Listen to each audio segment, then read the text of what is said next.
Hello viewers, welcome to our channel. నేను మీ చరణ్ పరిమి. గత కొద్ది రోజులుగా మేఘా ఇంజనీరింగ్ కంపెనీ మీద అనేక వార్తలు వస్తున్నాయి. వాళ్ళు చేసిన స్కామ్ల గురించి పత్రికల్లో వస్తూ ఉన్నాయి, అలాగే సోషల్ మీడియాలో కూడా వస్తున్నాయి.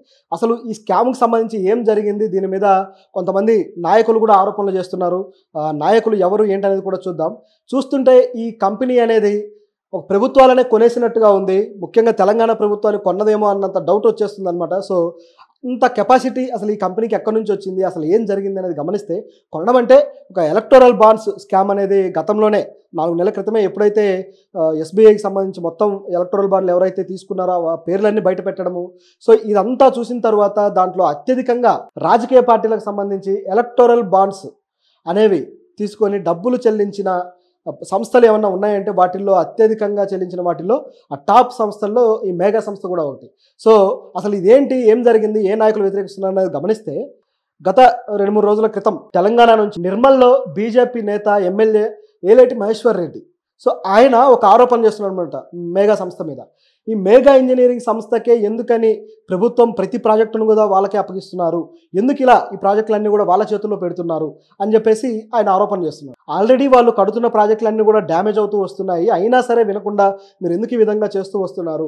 గత ప్రభుత్వంలో బీఆర్ఎస్ అలాగే చేస్తూ వచ్చింది, తర్వాత ప్రభుత్వం మారిన తర్వాత అయినా మీరు ఎందుకు తెలివి తెచ్చుకోవట్లేదు, తర్వాత ప్రభుత్వం కూడా ఎందుకు ఇవ్వాల్సి వస్తుంది అని చెప్పేసి ప్రశ్నించాడు. నిజంగా ఆయన ప్రశ్నలో ఒక లాజిక్ అయితే ఉంది.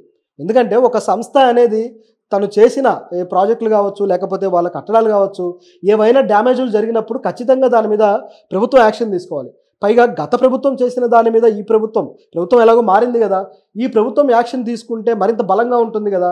వాళ్ళ తప్పులు కాబట్టి వాళ్ళు తీసుకోరు, కానీ తరువాత ప్రభుత్వం మారింది కదా, మరి మీరెందుకు తీసుకోరు అనేది ఆయన లాజిక్.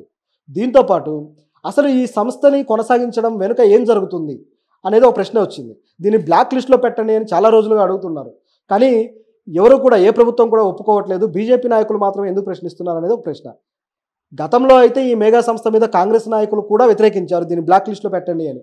ఎప్పుడైతే కాంగ్రెస్ అధికారంలోకి వచ్చిన తర్వాత నుంచి మాత్రం అసలు ఏమాత్రం టచ్ చేయట్లేదు, ఆ సంస్థను టచ్ చేయడానికి కూడా ఆలోచిస్తున్నారు. గతంలో ఏమో ఈ సంస్థని మేము లేకుండా చేస్తాము అని చెప్పేసి సవాల్ విసిరారు, మేము కానీ ప్రభుత్వంలోకి వస్తే ఇలాంటి అవినీతి సంస్థలు ఎంకరేజ్ చేయము, అది ఇది అని చెప్పేసి మాట్లాడిన వ్యక్తులే ఇప్పుడు అధికారంలోకి వచ్చిన తర్వాత మాత్రం కనీసం వాళ్ళ ఊసు కూడా తలవట్లేదు. సో ఇదే కాదు, గతంలో కూడా అనేక విషయాలు ఇలాగే ఉన్నాయి. ప్రతి సంస్థల విషయంలో ఇదే పద్ధతిలో వ్యవహరిస్తూ వస్తుంటాయి కొన్ని ప్రభుత్వాలు. ఎందుకంటే వీళ్ళు గత ప్రభుత్వాలకు మేలు చేసినట్లుగానే కొత్తగా వచ్చే ప్రభుత్వాలకు కూడా అదే విధంగా మేలు చేస్తారు. కాబట్టి వాళ్ళు చేసిన మేలు ఏంటయ్యా అంటే ఎలక్టోరల్ బాండ్స్ విషయం ఎంత పెద్ద రచ్చ అయిందో తెలుసు. సో దీనికి సంబంధించి బీజేపీ మీద కావచ్చు, అనేక పార్టీల మీద విమర్శలు కూడా వచ్చాయి. ముఖ్యంగా గతంలో ఎలక్టోరల్ బాండ్స్ ద్వారా బీజేపీ గత ఎలక్షన్ టైంలో డబ్బుని విరాళాలుగా స్వీకరించడం జరిగింది. సో అన్ని వేల కోట్ల డబ్బుని అనేక కంపెనీలు ఇచ్చాయన్నమాట. సో ఈ కంపెనీలన్నీ ఏంటి, వాటి పేర్లు బయట పెట్టండి అని చెప్పేసి ఎస్బీఐని కోర్టు అడిగింది, సుప్రీంకోర్టు అడిగితే ఎస్బీఐ వాళ్ళ వివరాలు పూర్తి స్థాయిలో బయట పెట్టకుండా కేవలం డబ్బుల గురించి మాత్రం బయట పెట్టింది. అంటే ఇట్లా ఇంత డబ్బులు మాకు వచ్చాయి అని. కానీ సుప్రీంకోర్టు ఊరుకోలేదు, గట్టిగా పట్టుబట్టి పంతంగా వాళ్ళని క్వశ్చన్ చేస్తే అప్పుడు ఇక తప్పని పరిస్థితుల్లో ఏ కంపెనీ ఇచ్చింది లిస్ట్ అంతా కూడా ఇవ్వడం జరిగింది. సో ఆ లిస్టు చూస్తే దిమ్మ తిరిగిపోయింది అనమాట. అందులో అత్యధికంగా ఇచ్చిన కంపెనీ ఒకటి ఉంది, అది ఫ్యూచర్ గేమింగ్ కంపెనీ అనే కంపెనీ అయితే దాదాపు 2,000 కోట్లు ఇట్లా ఎలక్టోరల్ బాండ్స్ రూపంలో ఇచ్చారనమాట. అది బీజేపీకి 2,000 కోట్ల సంస్థ ఇస్తుందంటే ఈ సంస్థకి ఎంత ఆదాయం ఉంది, అన్ని వేల కోట్లు ప్రభుత్వానికి ఊరికే ఎలక్షన్ క్యాంపెయినింగ్ కోసం ఖర్చు పెట్టుకోవడానికి ఎందుకు ఇస్తున్నారు? అంత డబ్బుతోటి ఇంకేమైనా చేయొచ్చు కదా, దేశంలో ఏదైనా బాగుపడే పని చేయొచ్చు కదా. కానీ అంత డబ్బు ఇస్తున్నారంటే ప్రభుత్వం నుంచి వాళ్ళు ఏదో ఆశిస్తున్నారని అర్థం, అంతకు 10 రెట్ల ఉపయోగాన్ని వాళ్ళు ఆశిస్తున్నారని అర్థం. సో నిజానికి ఎలక్టోరల్ బాండ్ అనేది అంటే చిన్న రాజకీయ పార్టీలు వచ్చినప్పుడు లేదా పార్టీలకు ఆదాయము ఉండదు కాబట్టి, సో ఇలా విరాళాలు రావడం వల్ల ప్రజాస్వామ్యంలో ఆ ఎలక్షన్లో పోటీ చేయడం కావచ్చు, ఆ ఖర్చులు కావచ్చు, ఇలాంటివన్నీ కూడా మేనేజ్ చేయడానికి ఇట్లాంటి పథకం ఒకటి తీసుకొచ్చారు. అయితే దీంట్లో కూడా కొంత లిమిటేషన్ ఉంది. కానీ వీళ్ళు ఏం చేశారంటే బీజేపీ ప్రభుత్వం వాళ్ళు ఎలక్టోరల్ బాండ్స్ రూపంలో కోట్ల రూపాయలు దండుకోవచ్చు అని చెప్పేసి వాళ్ళు ఒక లాజిక్ కనిపెట్టారు. సో ఆ లాజిక్ ప్రకారం వీళ్ళు ఏం చేశారంటే ఏ సంస్థలు అయితే ఉంటాయో వాటిని టార్గెట్ చేసి టాప్ సంస్థలు వాటి మీద సిబిఐ రైడ్లు, ఐటీ రైడ్లు, ఈడీ రైడ్లు చేసి తర్వాత అవి కోర్టు కేసులు అయిన తర్వాత అప్పుడు వాళ్ళతో డిమాండ్కి వచ్చి అంటే ఒక బేరం పెట్టేసుకుని ఆ తర్వాత వాళ్ళు తిరిగి ఎలక్టోరల్ బాండ్ కొనడం మొదలుపెట్టారు. అట్లా ప్రతి సంస్థ మీద కూడా వాళ్ళు రైడ్ చేయడం, తర్వాత ఎలక్టోరల్ బాండ్ కొనడం, ఆ కేసు షెడ్కి వెళ్ళడం. సో ఈ విధంగా అన్ని కేసులు కూడా షెడ్కి వెళ్ళినాయి, అనేకం ఉన్నాయి. ఇలా నడిపించుకున్న పద్ధతిలో ఈ సంస్థ కూడా ఒక భాగం. మేఘా సంస్థ మీద కూడా ఆరోపణలు వచ్చాయి. ఆ వచ్చిన ఆరోపణలో బీజేపీకి వీళ్ళు ఎంత కట్టారనేది ఎస్బీఐ ఇచ్చింది కదా, అందులో ఏముందంటే దాదాపు 584 కోట్ల రూపాయలు బీజేపీకి ఇచ్చారు. 584 కోట్ల రూపాయలు అంటే అది మామూలు విషయం కాదు.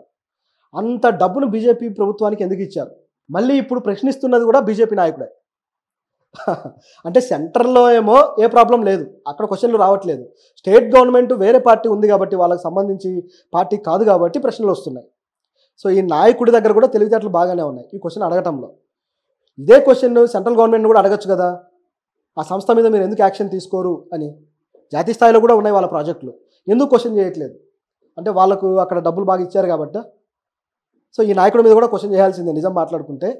అయితే కాంగ్రెస్ ప్రభుత్వం ఎందుకు యాక్షన్ తీసుకోవట్లేదు? ఎందుకంటే కాంగ్రెస్కి కూడా డబ్బులు ఇచ్చారు కాబట్టి.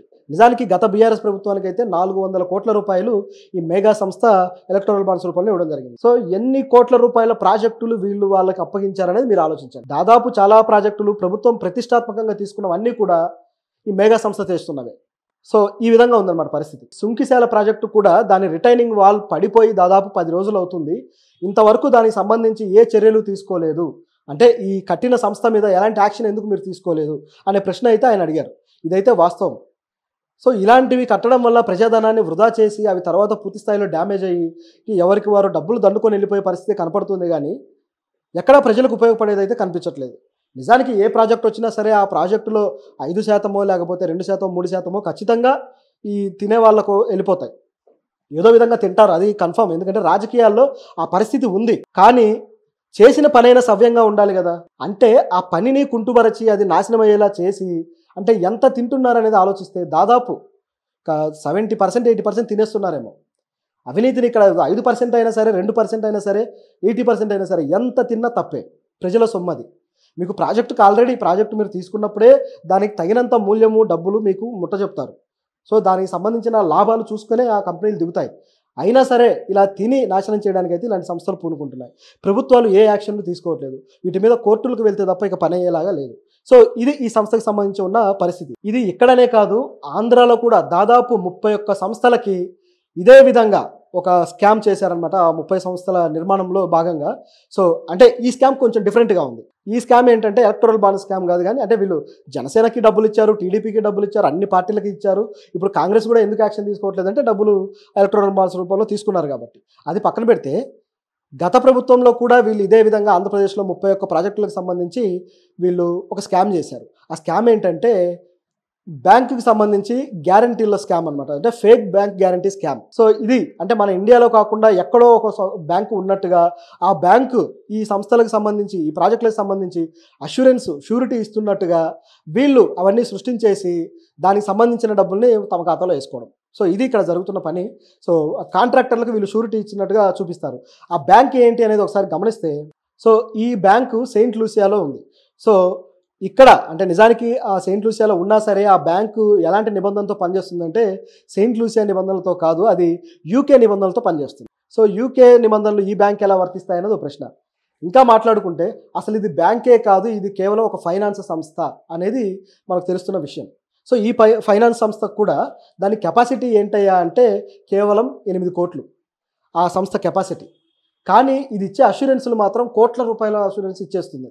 ఇది ఎలా సాధ్యమవుతుంది? అంత గ్యారంటీ ఎలా ఇవ్వగలుగుతుంది అనేది ఒక ప్రశ్న. దీని వెనక ఎవరున్నారు? అసలు నిజంగా ఇది బ్యాంక్ సిస్టమ్ లాగా రన్ అవుతుందా? దీని వెనక ఏం జరుగుతుంది? నిజానికి ఈ ఏదైతే ఎగ్జిమ్ బ్యాంక్ ఉందో, యూరో ఎగ్జిమ్ బ్యాంక్, ఇది ఆర్బీఐ నిబంధనలను వేటిని కూడా సరిగ్గా ఫాలో అవుతున్నట్లయితే లేదనమాట. సో అవన్నిటిని కూడా వైలేట్ చేస్తూ ఈ బ్యాంక్ సిస్టమ్ నడిపిస్తూ వస్తున్నారు. దీంట్లో మెగా పాత్ర కూడా చాలా ఉంది అని చెప్పేసి ఇప్పుడున్న వార్త.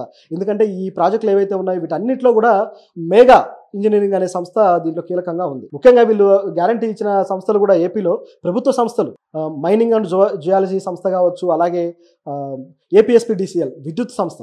సో ఇలాంటి సంస్థలకు సంబంధించిన గ్యారంటీలు అన్ని కోట్ల రూపాయలు స్కామ్ ఇప్పుడు చేసినట్టుగా ఇది బయటకు వచ్చింది. సో ఇది ఇంకా జరుగుతూనే ఉంది. కానీ ఏ ప్రభుత్వం దీని మీద వ్యాఖ్యానించట్లేదు, ఏ ప్రభుత్వం తమ తప్పును ఒప్పుకోవట్లేదు. కనీసం ప్రతిపక్షాలు కూడా ఈ క్వశ్చన్ చేయట్లేదు. ఎందుకంటే ప్రతిపక్షాలు గతంలో ఉన్న ప్రభుత్వాలే వీటి నుంచి డబ్బులు తీసుకున్నారు.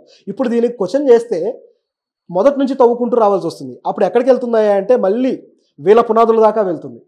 సో వాళ్ళ పునాదులే కదిలిపోయే అవకాశం ఉంది కాబట్టి, వాళ్ళు తీసుకున్న డబ్బులు, వాళ్ళు చేసిన స్కాములు బయటకు వస్తాయి కాబట్టి ప్రతిపక్షాలు నోరు మూసుకొని ఉన్నారు.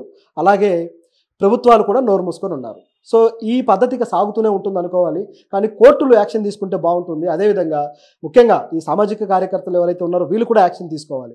ఎందుకంటే ఇప్పుడు ఈ ప్రాజెక్టులన్నీ కూడా, ఇప్పుడు ఇరిగేషన్ ప్రాజెక్టులన్నీ కూడా ఈ విధంగా కునారిల్లిపోయి నాశనం అయిపోతూ ఉంటే ప్రజలకు జరగాల్సిన అభివృద్ధి సత్వరంగా జరగదు. సరే, డబ్బులనేవి ఈ సంస్థ దోచింది, సరే దీన్ని తీసేస్తారు, ఇంకో సంస్థకి ఇస్తారు, ఆ సంస్థ అయినా నిజాయితీగా పనిచేస్తుందా లేదా, ఈ క్వశ్చన్లన్నీ ఉంటాయి. కానీ ఆ పని ఇంతకాలం ప్రజలు దానికోసం ఎదురు చూసిన పని మాత్రం కుంటుపడిపోయి మళ్ళీ ఇంకొక టైం పీరియడ్ పెట్టుకొని చేయాలి అంటే జనరేషన్స్ పాడైపోయే అవకాశం ఉంది. కాబట్టి ప్రభుత్వాలు కూడా యాక్షన్ తీసుకుంటే బాగుంటుంది.